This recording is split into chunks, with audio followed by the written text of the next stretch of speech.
जैसे कैसे हालात थे, अच्छी खबर सामने आई कि पाकिस्तान की टीम जो है वो 2 दिन के बाद लाहौर से खसूसी तैयारा उसमें आएगी, जो कि बरतानिया की तरफ से भेजा गया। इंग्लैंड क्रिकेट बोर्ड ने उसका एहतमाम किया और यहाँ की गवर्नमेंट ने। लाहौर से तमाम खिलाड़ी आएंगे और इतवार के रोज़ यानी कि 2 दिन के बाद वो बर्मिंघम एयरपोर्ट के ऊपर पहुँचेंगे और फिर उसके बाद बर्मिंघम में ही रहेंगे और 13 जुलाई से वो प्रैक्टिस शुरू करेंगे। 8 अगस्त को उनका पहला टेस्ट मैच, 3 टेस्ट मैचेस और फिर 3 T20 मैचेस हैं। अब जिन खिलाड़ियों के पॉजिटिव रिजल्ट आए थे कोरोना वायरस के, उसके बदले में जो 5 रिज़र्व खिलाड़ी थे वो स्क्वाड का हिस्सा बनेंगे। वो कौन कौन से हैं, यकीनन वो चीज़ें सामने आ जाएंगी।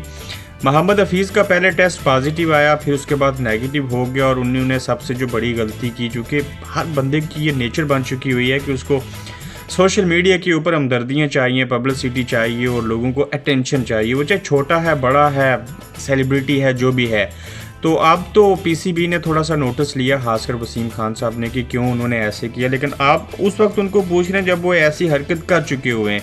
इंजमाम उल हक साहब ने भी कहा, अपने खदशात का इजहार किया, चूँकि इससे कबल वो कोच रह चुके, साबिक कप्तान है पाकिस्तान की, एक तवील अरसा खेले। तो उन्होंने अपनी भड़ास निकालते हुए कहा कि पाकिस्तानी जो पीसीबी बोर्ड है, पाकिस्तान क्रिकेट बोर्ड, उसकी जो मैनेजमेंट है, उनको चाहिए था कि खिलाड़ियों को कुछ हदायत देते। मोहम्मद हफीज़ ने जैसे ब्लंडर की और बाकी चीज़ें हुई, तो ये चीज़ें पब्लिकली सामने नहीं आनी चाहिए थी और खिलाड़ियों को उनको अपनी कस्टडी में रखना चाहिए था। यानी कि कुछ हदूद और क़यूद भी होनी चाहिए थी। और जब टेस्ट मनफी मुस्बत आने की वो सारी चीज़ें हुई, जिनके टेस्ट पॉजिटिव आ गए थे वायरस कोविड-19 के हवाले से, तो उन खिलाड़ियों को एक जगह के ऊपर रखना चाहिए था। उन्होंने जाने दिया, पहले प्राइवेट लैब से जो है टेस्ट हुआ, एक नई थ्योरी जो है वो फिर सामने आएगी, क्या ये चीज़ें ठीक भी हैं या नहीं हैं, चूँकि एक लेबॉर्ट्री से आपका टेस्ट नेगेटिव आ रहा है और दूसरी से पॉजिटिव आ रहा है। बहरहाल अच्छा हुआ कि ऐसे नामसाद हालात के बावजूद भी इंग्लैंड क्रिकेट बोर्ड को जो है वो दाद देनी होगी कि उन्होंने कहा कि आप बिल्कुल यहाँ पे आएँ और सिर्फ ये ज़रूर कंडीशंस रखेंगे, जिन खिलाड़ियों के टेस्ट जो हैं वो पॉजिटिव आए हैं वो यहाँ ना आएँ, और ज़ाहिर है आना भी नहीं चाहिए उनको, और जो मनफी टेस्ट वाले हैं वो यहाँ पे आ सकते हैं। और डेफिनेटली वेस्ट इंडीज़ की टीम जो है वो पहले से यहाँ पे मौजूद है। उनके 3 खिलाड़ियों ने जो है वो इनकार किया था इंग्लैंड में आने से कोविड-19 की वजह से। बाकी उन सब के टेस्ट हुए थे,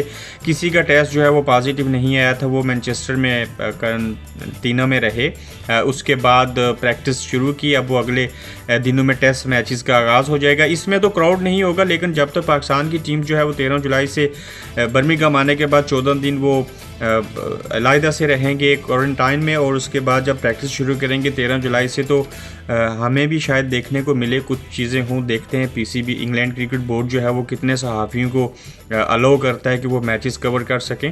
अगर हो जाए तो हमारे लिए बहुत अच्छा होगा, चूँकि एक अरसे के बाद हम इन चीज़ों को देखेंगे। फिर जब वो प्रैक्टिस शुरू करेंगे हमारे खिलाड़ी, तो डेफिनेटली उसके बाद जब मैचेस शुरू होंगे 5 अगस्त तक, तो यहाँ पे काफ़ी अच्छे हालात हो जाएंगे।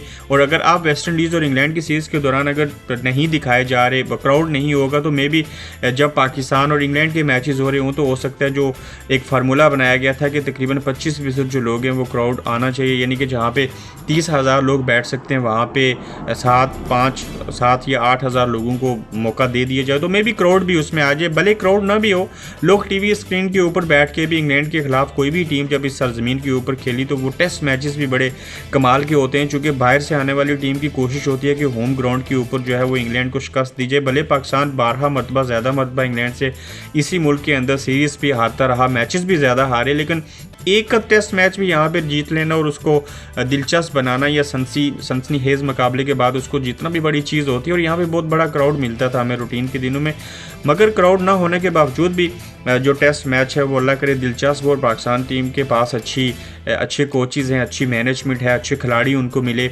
सारी चीज़ें हैं। आप देखते ये हैं कि पाकिस्तान की टीम अब पहुँच आएगी, ये बहुत अच्छी खबर। और उसके बाद ये कैसे अपने नए सफ़र का आगाज़ करते हैं और इंग्लैंड को किस हद तक जो है वो टफ टाइम दे सकते हैं, क्या कोई टेस्ट मैच जीत सकते हैं कि नहीं।